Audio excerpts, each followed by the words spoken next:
Hi everyone, it's Taehyung. I just wanted to take a moment and talk to you. Really talk.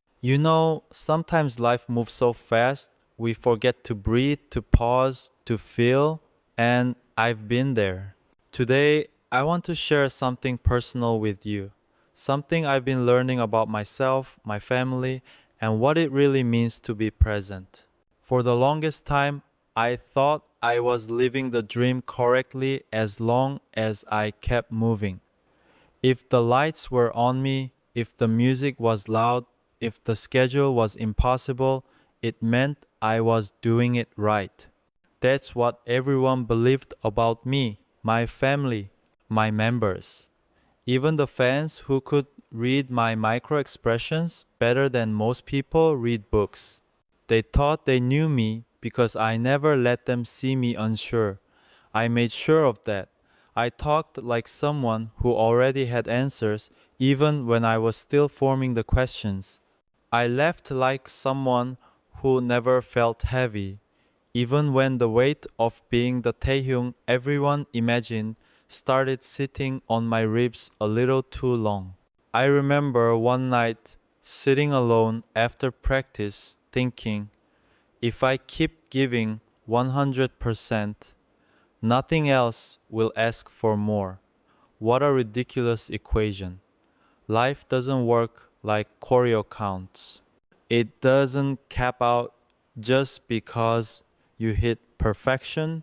The cracks didn't announce themselves dramatically. They whispered, they waited, they grew while I wasn't paying attention. My mom started sending texts that were shorter but heavier. Not because she said more, because she said less. We miss you, she wrote once. Not I miss you. Not come home soon, just we.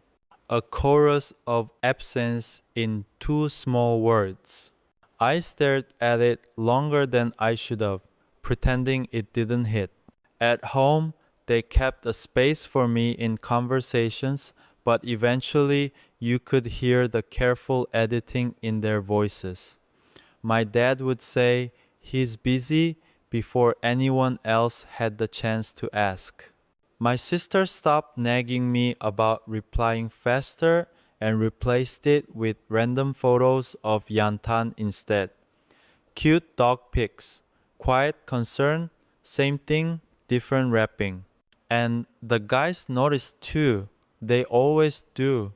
Jungkook once leaned against the practice room doorframe while I was tying my boots and said, you know you don't have to sprint every day, right? No joke, no punchline. Just observation disguised as casual tone. That's Jungkook's love language, stating truths like he's reading the weather. I brushed it off with a smile, but inside I felt something shift, like someone bumped a Jenga tower I'd built too high. Hobie didn't need words. He'd just leave a banana milk on the table near me after rehearsals and walk away without looking back. A quiet, I see you in a drink carton. RM would glance at me during meetings when I said I was fine, eyebrows slightly raised, like he was mentally adding footnotes to my sentences. Fine, but define fine. Okay, but at what cost? Namjoon doesn't miss details. He archives them. Yoongi is even quieter. The type of quiet that sits next to you without feeling silence, because silence itself is the statement. One time, he just said, rest looks good on you, while scrolling his phone. No ceremony, no eye contact, devastating sincerity. Taehyung, I told myself, you're good at many things, but hiding isn't one you should master. I started checking in on my family less like an obligation and more like someone trying to relearn a language he used to speak fluently, but it felt late. Like showing up to your own birthday after everyone has blown out the candles. The guilt was subtle, persistent, corrosive, because I realized it wasn't just my energy I was burning through. It was the emotional budget of the people who cared about me the most. They were paying for my pace with their worry. And the worst part, no one ever sent me an invoice. They just kept covering the bill. I wasn't in family group photos anymore, not because they excluded me, but because I excluded myself first. I told myself I'd be in the next one, then the next, then the next. Hope deferred by schedule conflicts and self denial. There was a morning when the dorm was still, the kind of stillness before notifications wake up, and I looked at my reflection in the microwave door while heating leftovers at 5 a.m. I barely recognized the guy staring back, not because he looked different, but because he looked finished, like someone hit export before the rendering was done. That was the moment I admitted something out loud for the first time, even though I was the only audience in the room. I don't think I can keep doing this the same way. Saying it felt like stepping off a treadmill I didn't realize was set to infinity. I didn't know yet what the fallout would look like. I just knew continuing without changing would cost more than I could pay, even if the world kept cheering the pace. And for the first time, I let myself imagine disappointing the expectations but not disappointing the people. Because those are two very different audiences, and only one of them gets to keep a piece of my heart.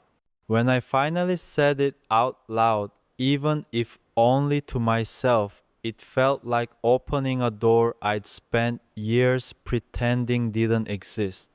The air that came in wasn't dramatic, it was ordinary. And somehow that made it scarier. Because if something as simple as breathing felt foreign, it meant I'd gone too far without noticing. I expected resistance from management, from schedules, from the machinery that runs on predictability. But instead, I was met with a kind of stunned respect. They didn't argue. They didn't dramatize it. They just listened, which was almost more unsettling. When an industry that thrives on control gives you silence instead of pushback, you realize your honesty sounded like an emergency. They asked me what I needed, not what I planned, not what the tour required, just what I required. No one had framed it that way before. For years, everything I needed had been translated into what I could endure. Suddenly, endurance wasn't the metric anymore. I told them I needed time, space, real conversations with my family that didn't feel like press releases.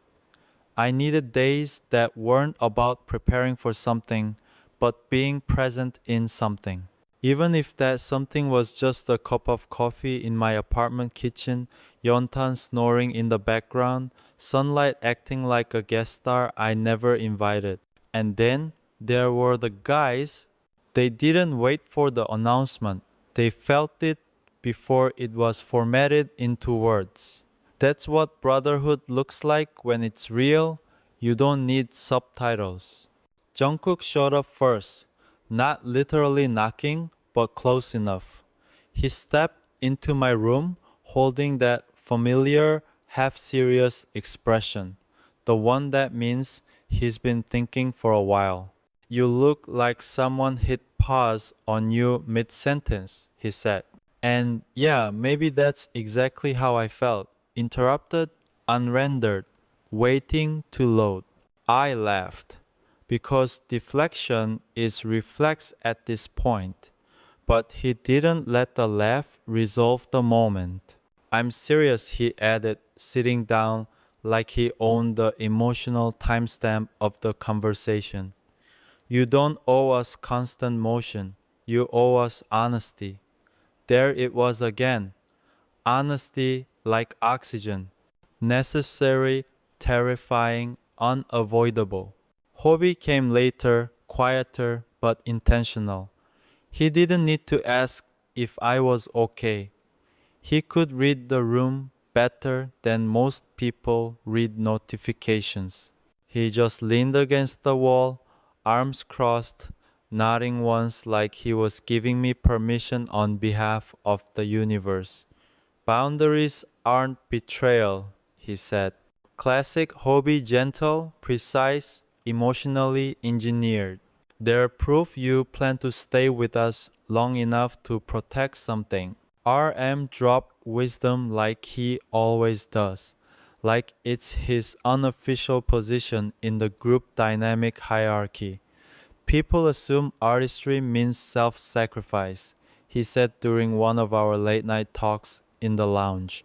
But real art requires a living artist. He paused after saying it, letting the sentence echo, because he knew the echo was the impact. You can't create from an empty source file. Yoongi contributed his care in minimal lines the way he always has. The kind of care that doesn't ask for applause or reciprocation. One evening, he placed a hand on my shoulder while passing by and said, "Rest suits you more than burnout ever did." Then he walked away because Yoongi respects silence like punctuation, not absence. And Taehyung, I told myself again, maybe it's okay if healing looks uneventful to the world, as long as it looks real to the people who stay after the video ends. I called my mom that week. No rehearsal, no script. My voice was rough around the edges, but it was mine. No filtering, no performance compression. I think I've been living too fast. I admit it. She didn't gasp. She didn't lecture. She just exhaled into the phone, soft and relieved, like she'd been holding that breath since part one of my life. "We know," she said. Two words, no judgment, just recognition. "We just want you, not the pace." And for the first time, I realized that being known doesn't mean being predictable. Being loved doesn't mean being tireless. And family doesn't need your highlight reel. They need your unedited scenes. I used to think disappearing into work was noble, but disappearing is disappearing, even if the reason wears a trophy.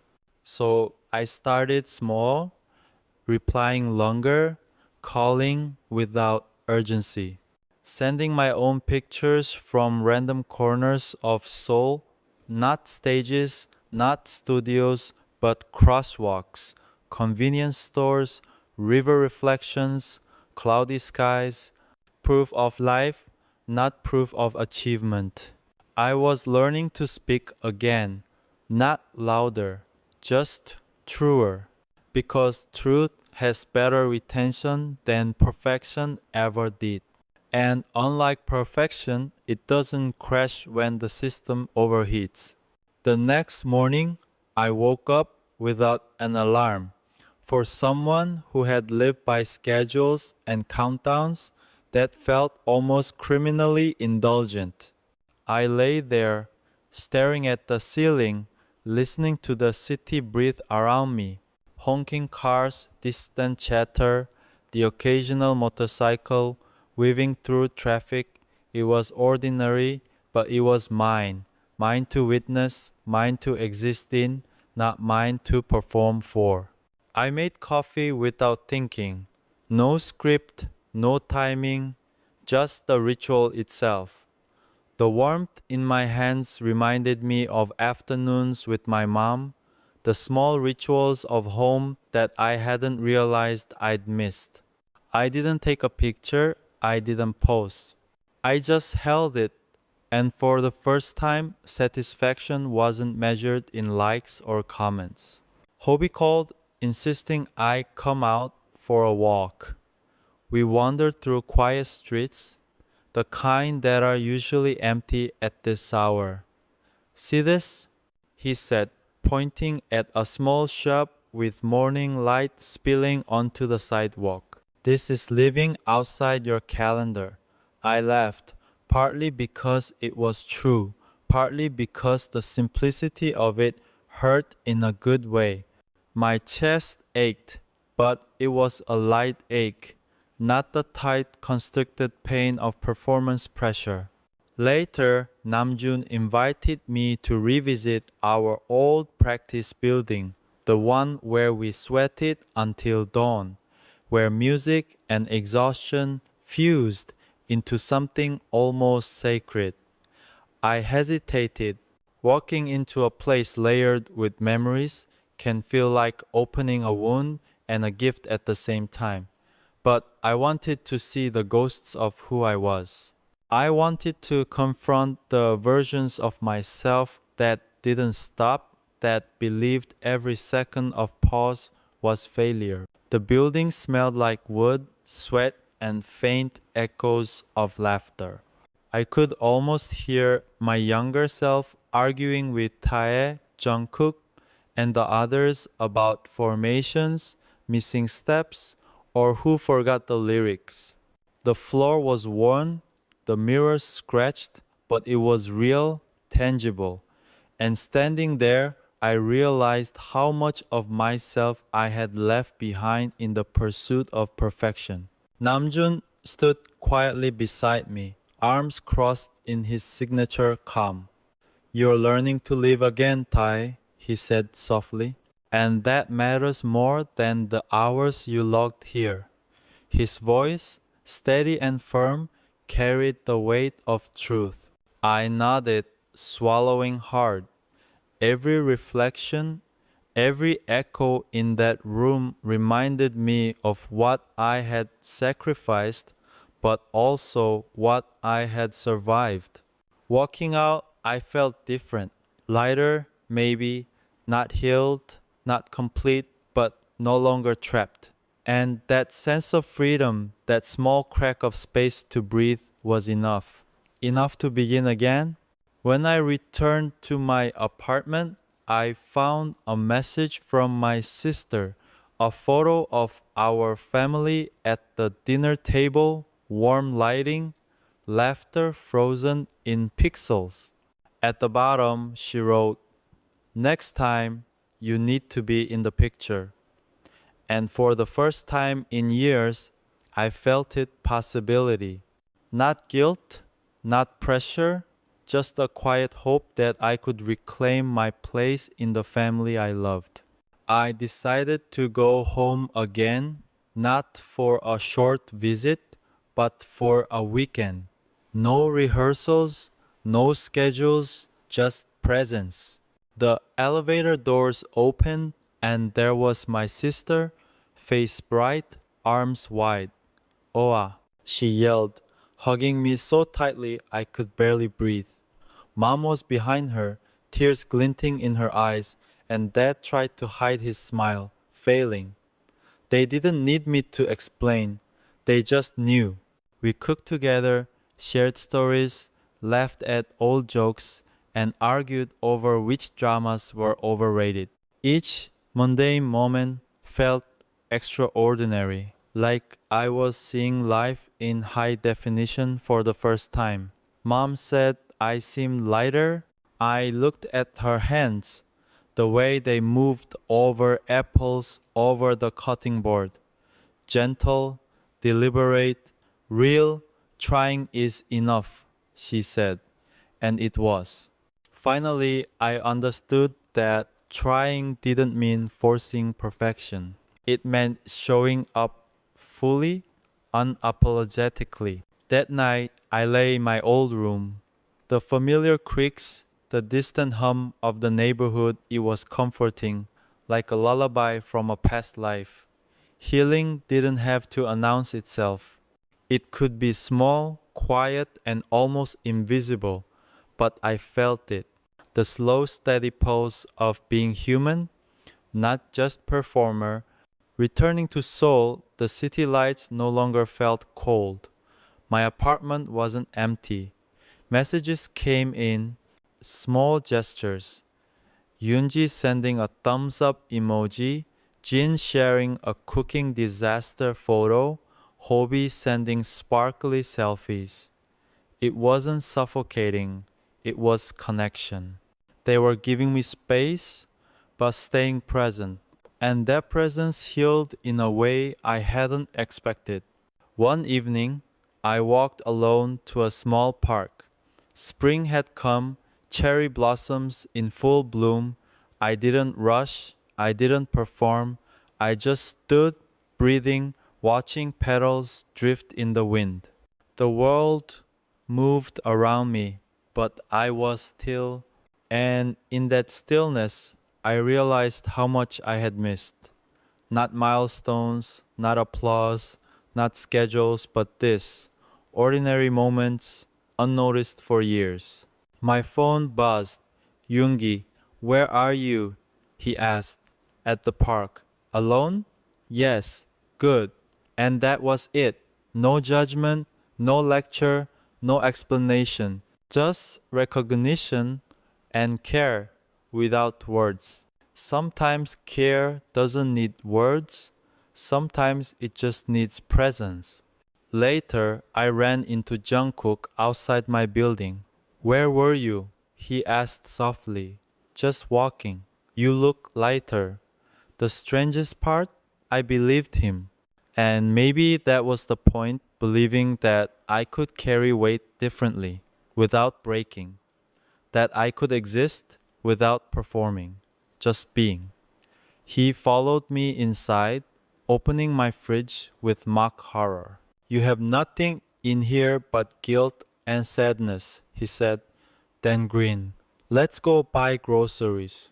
It felt strange, emotional, and oddly healing to shop for food, decide meals, joke over vegetables we didn't recognize. When we returned, we cooked together, half the onions burned, but the laughter made it taste better than any Michelin star. Before leaving, he paused, soft voice, you don't have to do this alone. And I realized maybe I never did. Maybe I just forgot that people around me had been waiting gently for me to open my eyes. A few days later, Namjoon suggested revisiting our old practice building. At first, I hesitated. Walking back into the place where every ounce of me had been tested, pushed, and sometimes broken was intimidating, but I felt a pull I couldn't ignore. I wanted to see the space that shaped me, that shaped us all, before the world knew our names, before pressure and expectation hardened around us like steel armor. The sun hung low in the sky, casting long shadows as we approached. The building looked smaller than I remembered. Dust clung to corners, windows streaked from neglect. I inhaled slowly, the scent of aged wood and faint sweat filling my lungs. It hit me in waves, the countless hours we spent in that room, laughing, arguing, falling, rising, learning the delicate balance between persistence and obsession. Ready? Namjoon asked softly. I nodded, unsure what ready even meant anymore. We stepped inside. The air was thick with memory. My footfalls echoed against familiar floors. Mirrors lined the walls, scratched and worn, reflecting the ghosts of younger selves who believed rest was failure, who thought emotion was weakness. I could almost see him there, the boy who pushed through tears and injuries, who danced until his body screamed, who measured worth by endurance. Namjoon stood silently beside me, calm and steady. You're learning to live again, Tai, he said. That's more important than all the hours you logged here. I swallowed hard, letting the words settle. They felt heavier than I expected, but in a good way, like truth finally landing after years of rehearsal. Every corner, every echo, every mark on the floor reminded me of what I'd endured, but also of what I had survived. Standing there, I realized survival didn't mean I had to keep pushing at the expense of myself. It was okay to pause. It was okay to choose myself. We left the building as the sun dipped lower, painting the streets gold and orange. I felt lighter, freer, though not complete. Healing didn't happen all at once. It didn't announce itself with grand gestures. It crept in quietly, disguised as small, almost invisible moments I hadn't given myself permission to notice in years. That weekend, I went home again. Not for a quick visit, not for a dinner, but to spend the entire weekend with my family. No schedules, no rehearsals, no cameras, just me, the sun. The elevator doors opened and my sister was there, grinning, arms wide. Oa, she yelled, wrapping me in a hug that left me breathless. Mom appeared behind her, tears glinting in her eyes, and Dad tried to hide his smile, failing. It wasn't staged, it wasn't about appearances, it was real. I didn't need to explain myself, they simply welcomed me back in all my imperfect humanity. We cooked together, shared stories, laughed at old jokes, and debated over which dramas were overrated. Every mundane act felt extraordinary, as though I was rediscovering the world in high definition. Mom said I seemed lighter. I watched her hands over the apples, the cutting board gentle, deliberate, familiar. Trying is enough, she said, and it was. Finally, I understood that trying didn't mean forcing perfection. It meant showing up fully, unapologetically. That night, I lay in my old room, listening to the creaks of the house and the distant hum of life outside. Healing was quiet, almost imperceptible, but I felt it a slow pulse, reminding me that I was alive, that I could exist outside expectations, outside performance. Back in Seoul, the city lights no longer felt cold. My apartment felt less empty. Messages trickled in from the members. Yoongi sent a thumbs up emoji. Jin sent a picture of his latest cooking disaster. Hobie sent sparkly selfies. Even small gestures like these reminded me that connection wasn't suffocating, it was grounding. They made space for me without pressure, without judgment. And in that space, I began to reclaim myself. One afternoon, I wandered to a nearby park. Cherry blossoms were in full bloom, petals drifting in the wind. For the first time in years, I didn't rush, I didn't calculate, I didn't perform. I simply existed, observing the world in a way I hadn't allowed myself to in ages. My phone buzzed, it was Yoongi. Where are you? He asked. At the park. Alone? Yes. Good. And that was it. Care without words, without need for explanation. Later, Jungkook waited outside my building. Where were you? He asked. Just walking, I replied. You look lighter. His observation didn't sting, it resonated. He followed me inside, opened my fridge, mock horror in his eyes. You have nothing here but guilt and sadness, he said, then grinning, let's go buy groceries. It was ordinary, mundane even, but profoundly emotional. picking out vegetables, debating what to cook, laughing at ingredients we couldn't identify. It felt like reclaiming a piece of life I'd lost. Cooking together, despite burnt onions and mishaps, became an act of healing. Before leaving, he paused, voice soft. You don't have to do this alone. And I realized maybe I never did. Maybe the people around me had been waiting gently for me to see it myself. The following morning, Namjoon suggested revisiting a space in the company building. I had resisted before, fearing it might dredge up old anxieties. But standing in the empty studio, with sunlight filtering through the blinds, I saw it differently. This place had shaped me, yes, but it didn't define me. I could choose my pace. I could choose life beyond perfection, beyond exhaustion. We left the room and Namjoon nudged me lightly. You know, he said, choosing yourself might save more than just your career. It might save you. And that hit me harder than any warning or compliment ever could. Maybe all the hours, all the performances, all the sacrifices weren't meant to break me. They were meant to teach me.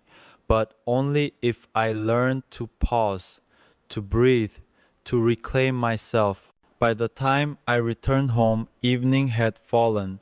The city lights blinked softly, the streets buzzed with life, and I felt steady, not complete, not fully healed, but present.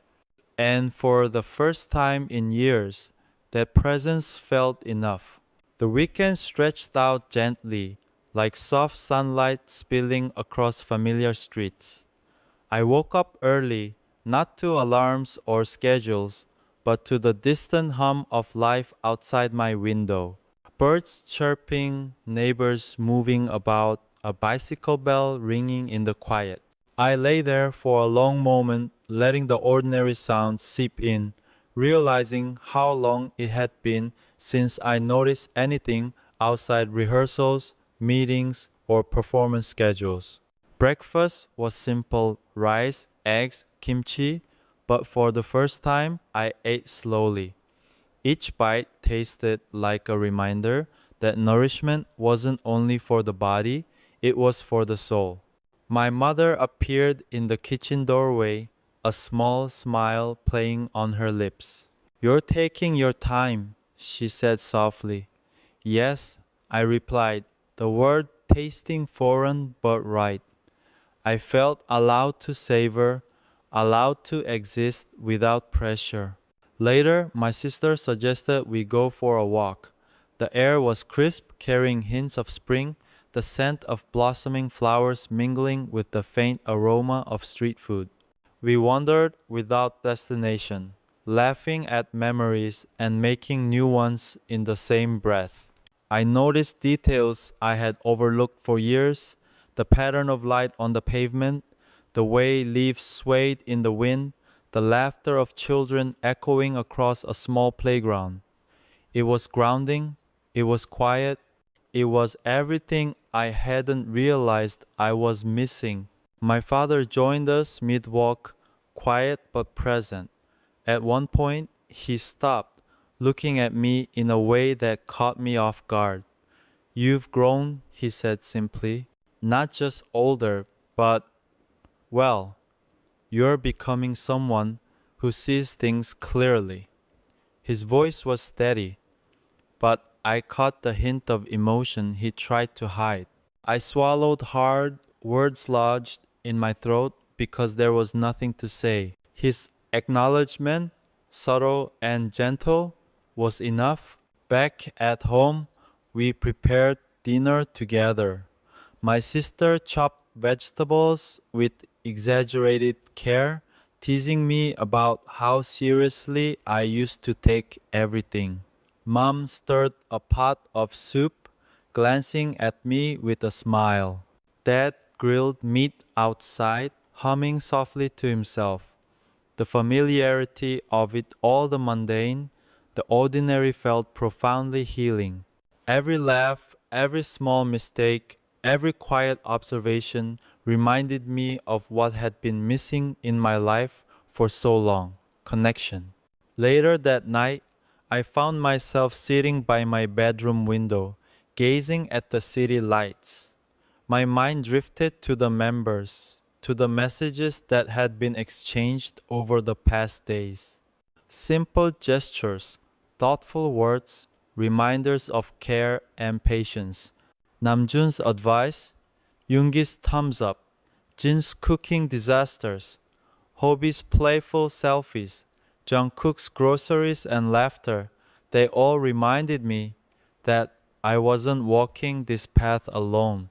That support didn't suffocate, it lifted. The next morning, I returned to Seoul. The city felt different this time, not harsher, not colder, just quieter, somehow more manageable. My apartment no longer seemed empty. The echoes of laughter from the past days lingered in the corners. I found myself smiling at small things: the sunlight hitting the floor, the faint scent of coffee brewing, the soft hum of life outside my window. Life, I realized, didn't need to be monumental to matter. I met Jungkook at a small cafe nearby. He greeted me with that familiar warmth, careful yet effortless. "How was home?" he asked, genuine curiosity in his eyes. "It was good," I replied slowly, letting the word roll off my tongue, tasting the truth of it. "Better than I expected," I added. He nodded, silent for a moment, letting the weight of my words settle. Later, we went for a walk through a nearby park. Cherry blossoms were still lingering, petals drifting lazily in the breeze. For the first time in years, I didn't feel the need to move quickly, to perform, to measure my worth by productivity or schedule. I simply existed, watching the petals fall, breathing in the air and noticing the life around me. Jungkook's presence was steady, comforting, without pressing or questioning. He didn't need to. His support was a quiet force, anchoring me in ways I hadn't realized I'd lost.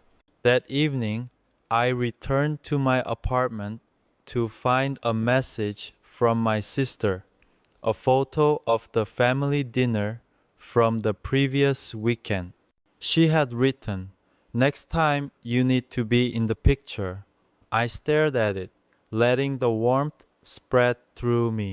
For the first time in years, it felt possible to be present in moments without obligation, without guilt, to belong, simply because I was myself.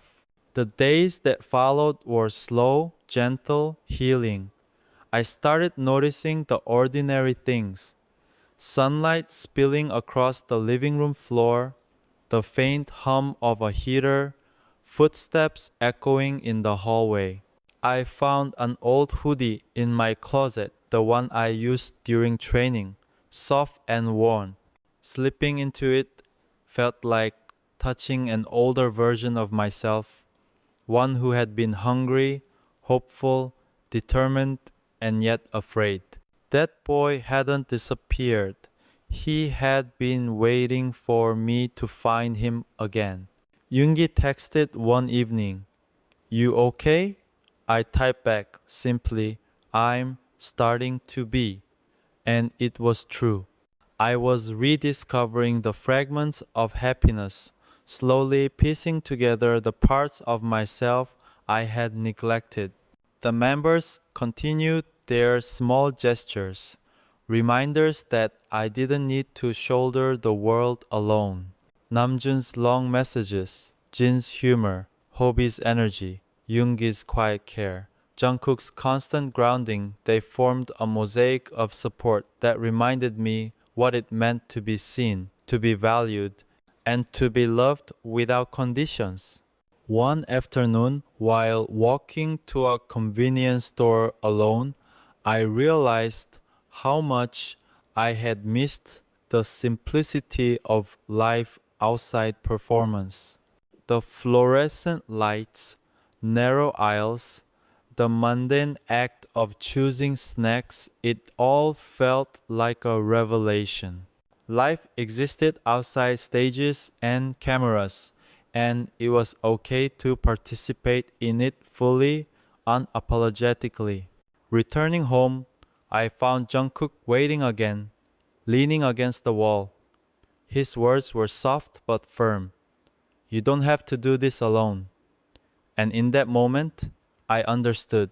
Maybe I had convinced myself I needed to be alone to bear everything on my own. But the people around me, the ones who truly cared, were waiting not to rescue me, but to walk beside me, to remind me that connection didn't mean weakness, that choosing myself didn't mean abandoning anyone. The next week, I revisited the old practice room once more, this time with Namjoon. Memories flooded in the squeak of shoes on the floor, the sound of music too loud, laughter, tears, frustration, exhaustion. Standing in that space, I felt both reverence and release. I had survived, I had grown, and now I could choose what to carry forward and what to leave behind. Namjoon smiled at me, quietly proud.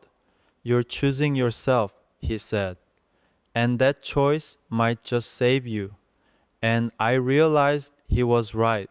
Choosing myself, choosing my family, choosing moments of life beyond the stage, it wasn't just self preservation, it was reclamation. It was the beginning of healing. By the time I returned to Seoul that evening, the city lights felt warmer, the apartment quieter, but in a way that invited presence rather than performance. I sat by the window, reflecting on the past weeks, the small yet profound changes.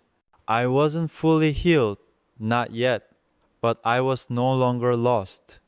For the first time in years, I felt grounded, and the fragments of happiness I had begun to collect felt like the foundation of something lasting. The following morning, sunlight poured into my apartment, soft and golden. I lay in bed a moment longer than usual, listening to the city waking up. The hum of traffic, footsteps, distant voices, it all felt alive, present, welcoming rather than overwhelming. I realized how long it had been since I noticed life outside schedules and obligations. A quiet smile formed on my lips. Today, I could simply be. I made breakfast with care, choosing ingredients I wanted, not because I had to. Rice, eggs, kimchi, and a small cup of coffee. I sat at the table, not rushing, not thinking about rehearsals or calls. The simple act of eating slowly, mindfully, felt revolutionary. My phone buzzed a message from my mother. Did you sleep well? I typed back, yes. Did you? Moments later, a photo arrived, my mother holding a mug of tea captioned, starting my morning thinking of you. 4 words, simple yet heavy with love. I felt a warmth spread through me, a reminder that connection could be quiet and small but powerful. Later, I met Taehyung, I mean Yongyi. He had dragged me to a small traditional tea shop tucked away in a narrow alley, one of those hidden gems that smell like roasted barley and old wood, comfort and time blended. We sat cross-legged at a low table while an elderly woman poured tea, steam curling in the air. Yoongi observed me carefully, then said, "You're glowing." I blinked. Glowing? He nodded, grandly sweeping his hand. Not like makeup, But your spirit? It's lighter, freer. You look like you've been filled with helium or something. I laughed, the sound feeling loose and easy, unrestrained. We talked, laughed, drank tea, and for the first time in months, or maybe years, I didn't feel the pressure to perform to be anyone other than myself. The conversation meandered like a river, natural, unforced. Yoongi teased, shared stories, and made me smile in ways I had forgotten. Later, as we walked back, he nudged me gently. You don't have to carry everything alone, you know, he said quietly. And I realized he was right. I hadn't needed to. The members, my family, they had all been waiting for me to see it for myself. When I returned to the dorm, the atmosphere was warm and familiar. Laughter filled the air immediately. Jungkook and Hobi watching something ridiculous on TV, Yoongi half asleep on the floor, Namjoon wrestling with an unnecessary piece of furniture, Jin loudly criticizing him. The energy hit me like a wave, grounding and comforting. You look bright, Jungkook said immediately as I entered. Namjoon peered over his instructions and muttered, Help me? I took my place among them, feeling the ease of belonging. Later, I spent a quiet evening alone in my apartment. I sat by the window, reflecting on the past weeks, the small, meaningful gestures, the visits home, the slow, deliberate reconnection with life outside performance. Happiness, I realized, wasn't something that returned all at once. It came in fragments, in small breaths, in quiet moments of gratitude, and I had begun noticing them, collecting them like tiny treasures. The following weekend, I went home again, this time for the full weekend, fully present. No schedules, no cameras, no obligations, just me, my family, and space to be ourselves. The moment I stepped inside, my sister ran to hug me. Oa, she cried, and the hug nearly knocked the air out of my lungs. My mother had tears in her eyes, smiling, and my father stood silently behind her, trying to hide his own emotion, but failing. The warmth enveloped me like sunlight after years in shadow. We cooked together, laughing, teasing, sharing stories. My mother chopped vegetables, my sister stirred soup, my father grilled meat outside, humming quietly. We ate together, slowly, savoring the meal and the company. My parents, who had always worried, had learned to step back to allow me space. We thought you were too busy to want this, my sister said gently. My mother nodded. We were afraid to disturb you. The realization hit me like a quiet wave. They had been protecting me, but they had also missed me. Later, my mother sat on the edge of my bed. Her voice trembled slightly as she spoke. I was afraid you'd drift so far that we wouldn't recognize you anymore. I reached for her hand. I'm here, I whispered. Trying, she said, and that's enough. Her words sank deep, anchoring me in a way I hadn't known I needed. For the first time in years, I didn't feel pressure to perform or measure my worth. I simply existed fully as Taehyung. The next morning, my father suggested a walk. We wandered through familiar streets, the playground, the bakery, the old schoolyard. Halfway through, he said quietly, You've grown well, Taehyung, not just as a performer, but as a person. My heart clenched. Not a successful person, nor famous, but a good one. That acknowledgement, simple yet profound, was more than I had realized I had been seeking. Returning to Seoul, the city felt softer, kinder. My apartment felt lived in, warm. Messages from members continued. Namjoon checking in, Yoongi sending brief, caring texts, Jin sharing small triumphs and disasters, Hobi sending playful selfies, Jungkook teasing me while shopping. Each small act was a thread weaving me back into the fabric of belonging. One afternoon, I found myself wandering a quiet hillside park. Cherry blossoms were in bloom, petals drifting slowly with the breeze.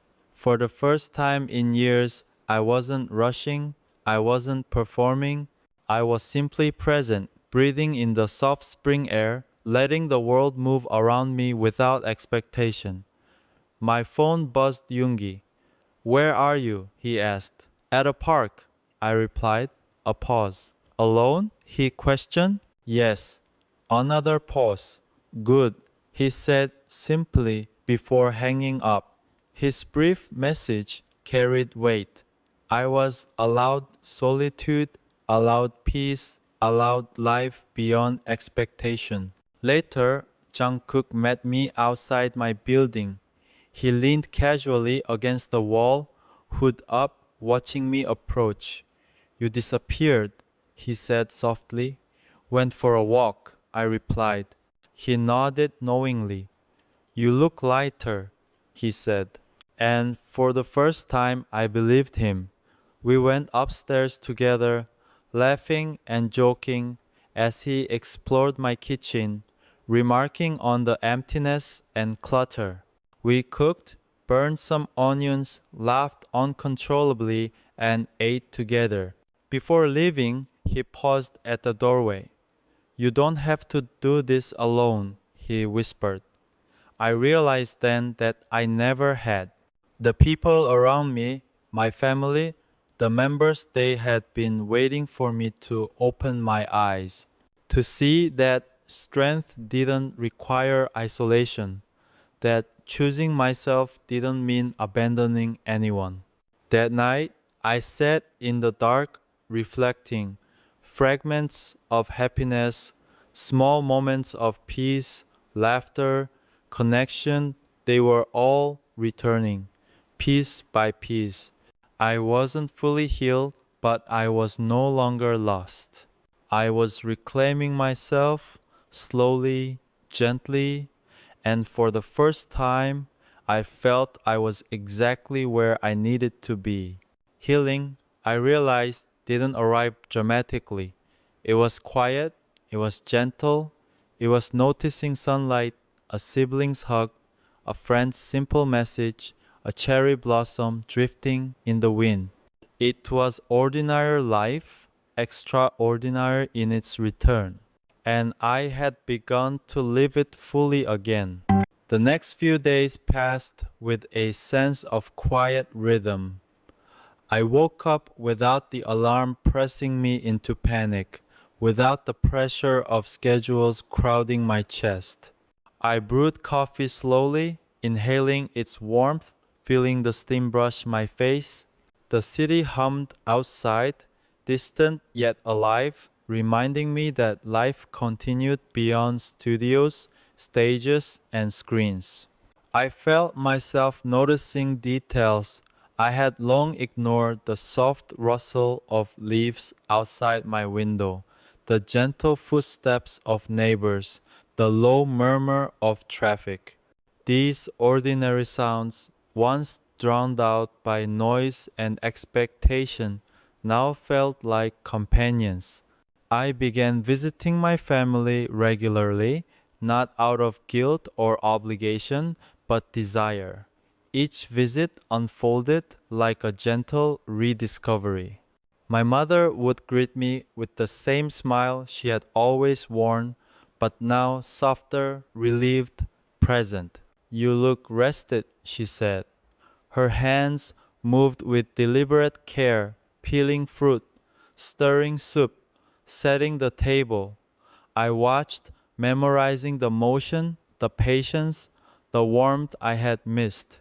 My father, quiet but steady, shared small stories from his day, often mundane, but grounded and real. I realized I had been starved for simplicity, for authenticity that wasn't filtered through expectations. One evening, after a long day of shared meals, laughter, and quiet moments, my sister called me aside. "We need a picture," she said. She held up her phone, gesturing to a corner of the living room where sunlight spilled across the floor. "You've been missing for too long. It's time to be in it again." I smiled, feeling a weight lift. The photograph wasn't just a picture, it was an invitation, a reminder that I belonged here, that I could integrate the life I'd built with the one I'd left behind. Returning to Seoul, I carried fragments of that peace with me. My apartment felt warmer, my mornings quieter, my evenings lighter. Messages from members continued, each small gesture a tether to normalcy.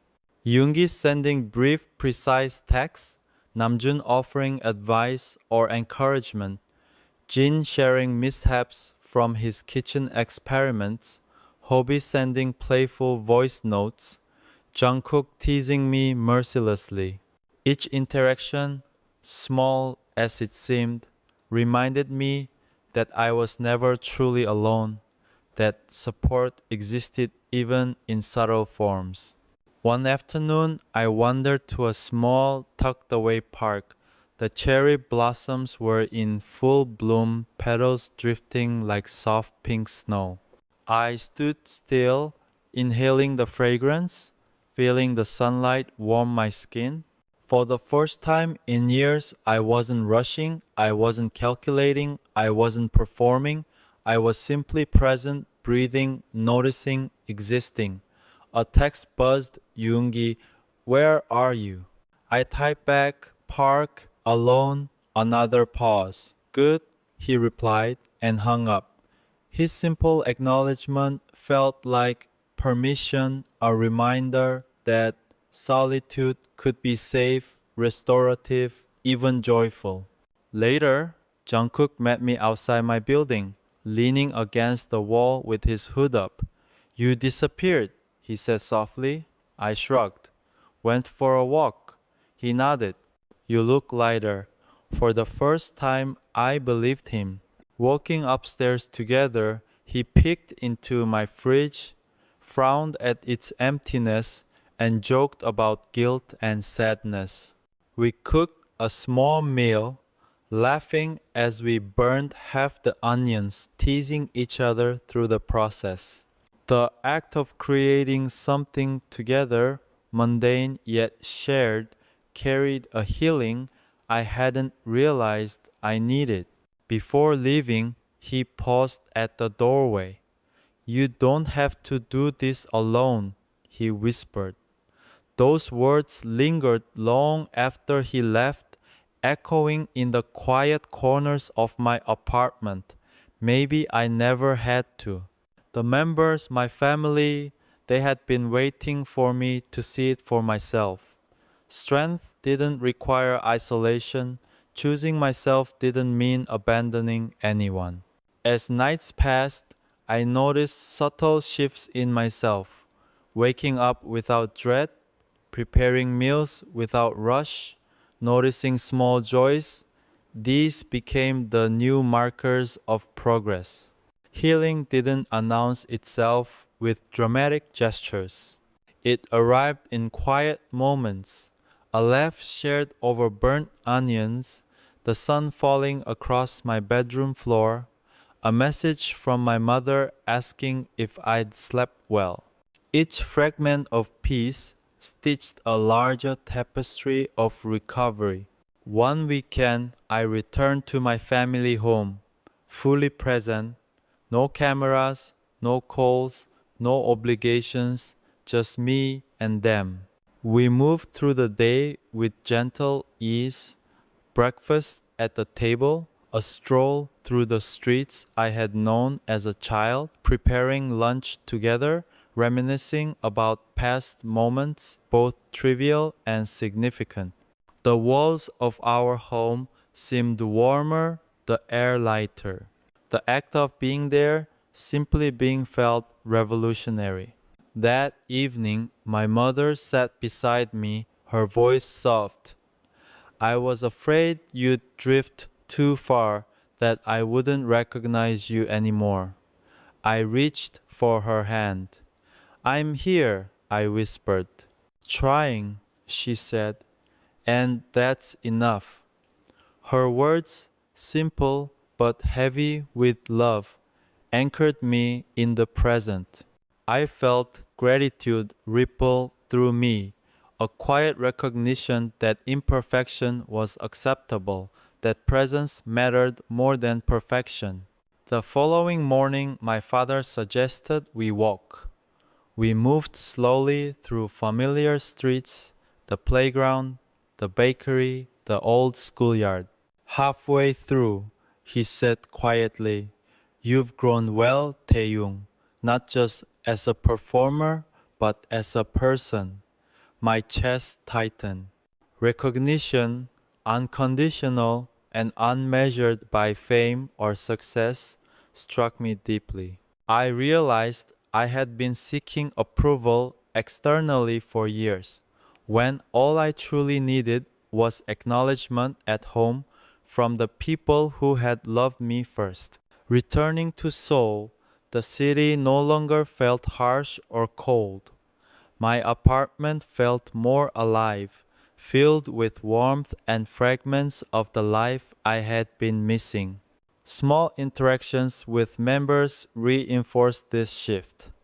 Namjoon checking in, Yoongi sending succinct, caring messages, Jin sharing daily life mishaps, Hobi with playful banter, Jungkook's teasing and laughter. Each thread, ordinary yet intentional, reminded me of connection and belonging. One afternoon, I found myself revisiting old memories objects in my apartment, mementos from tours, letters from fans, photographs. I paused over each item, not with urgency or guilt, but with reflection. They weren't symbols of burden or obligation. They were reminders of a life lived fully and of the need to balance ambition with presence, achievement with care. I realized that self-care wasn't selfish. It was necessary, a foundation from which all else could grow. That evening, as the city lights flickered outside my window, I sat quietly, reflecting on the journey so far. Happiness didn't return all at once. It returned in fragments, subtle and persistent. A laugh, a hug, a text, a moment of quiet observation. These pieces, small yet potent, built a scaffold for healing. I understood that I wasn't fully healed yet, and that was okay. The path was ongoing, gradual, but I had begun walking it consciously, intentionally, with awareness and love. The days continued, each one a little slower, a little gentler. I woke up naturally, sunlight spilling across my bedroom floor, the soft hum of the city greeting me like an old friend. Breakfast became a mindful ritual rather than a rushed necessity. Eggs, rice, kimchi, simple, grounding. I ate slowly, savoring textures, flavors, and the silence around me. For the first time in years, I didn't check my phone mid-bite.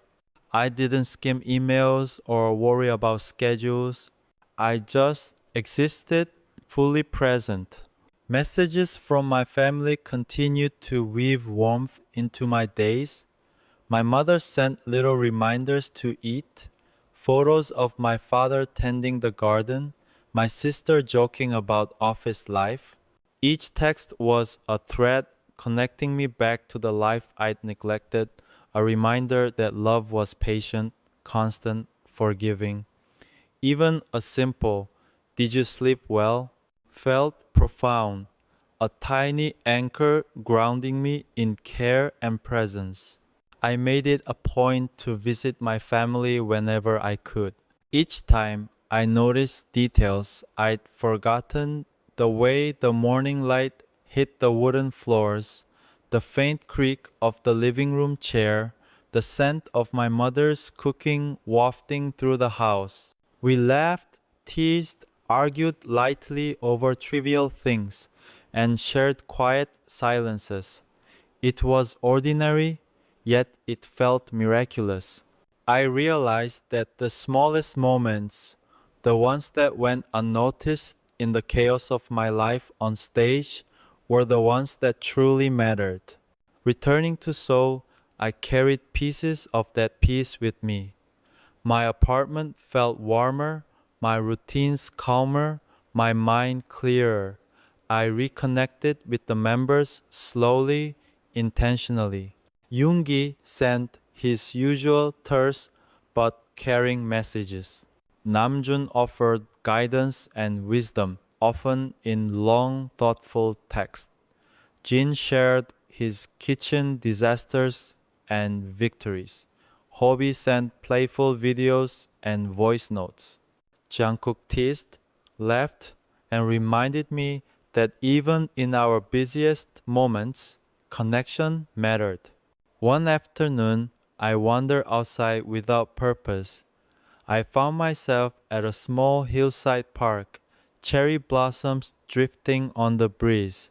I stood still, absorbing the colors, the scent, the serenity. For the first time in years, I wasn't performing. I wasn't calculating. I wasn't rushing. I was simply alive, simply present, simply me. A text buzzed Yoongi. "Where are you?" I replied, "Park, alone." Another pause. "Good," he said. That was all. It was enough. Later, Jungkook waited for me outside my building, hood up, hands in pockets. "You look lighter," he said.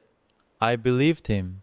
We cooked together, laughed, burned food, shared stories.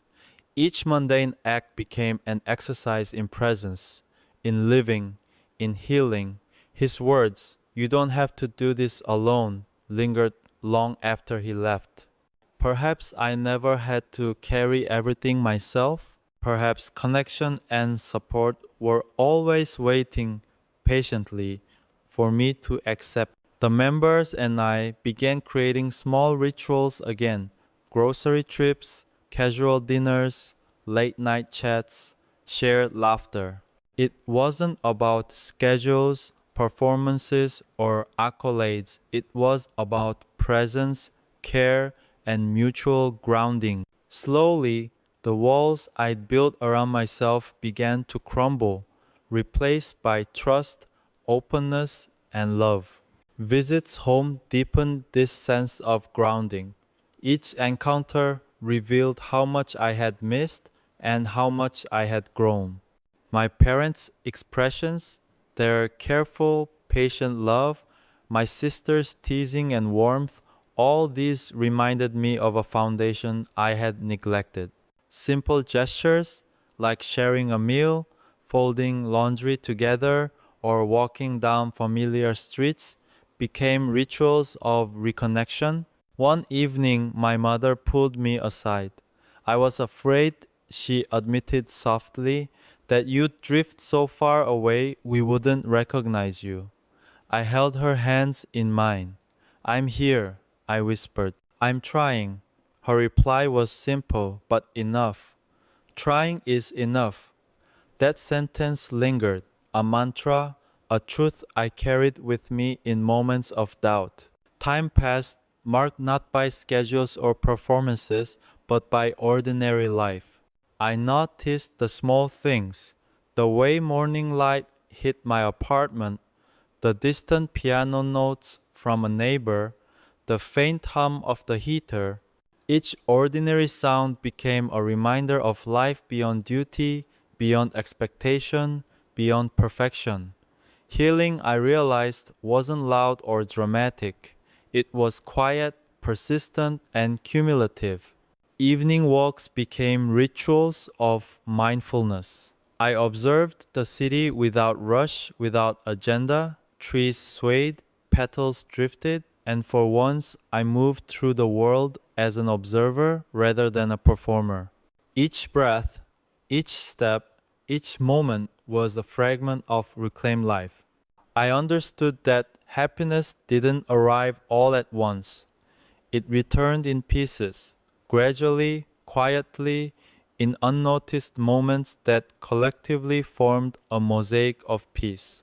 I spent time reflecting on my younger self, the boy who had danced until his legs gave out, who had pushed through pain to prove worth, who had believed rest equaled failure. I saw him in the mirrors of practice rooms, in the reflections of old photographs, in memories of laughter and tears shared with members. I realized I had been running ahead alone, believing strength required isolation, when in truth, strength coexisted with connection, with support, with love. Gradually, I began integrating my old and new selves. I wore the hoodie from my trainee days, hugging my knees, breathing in the soft cotton scent, remembering the boy I once was, hopeful, hungry, scared, determined. I revisited old places, shared stories with family, cooked with members, laughed with friends. Each act, ordinary in appearance, carried the extraordinary weight of presence, healing, and reclamation of self. Thank you, truly, from the bottom of my heart, for every message, every moment you've shared, every time you've smiled at something I've done. Thank you. You've stayed with me through moments I wasn't even sure I understood myself, and somehow your love and patience have helped me find my own way. I hope you know that every word, every gesture, every cheer, it reaches me and it stays with me longer than you'll ever know. I hope this story, my journey, reminds you to take care of yourselves too, to allow yourself to rest, to laugh, to cry, and to feel, even when the world seems loud or heavy.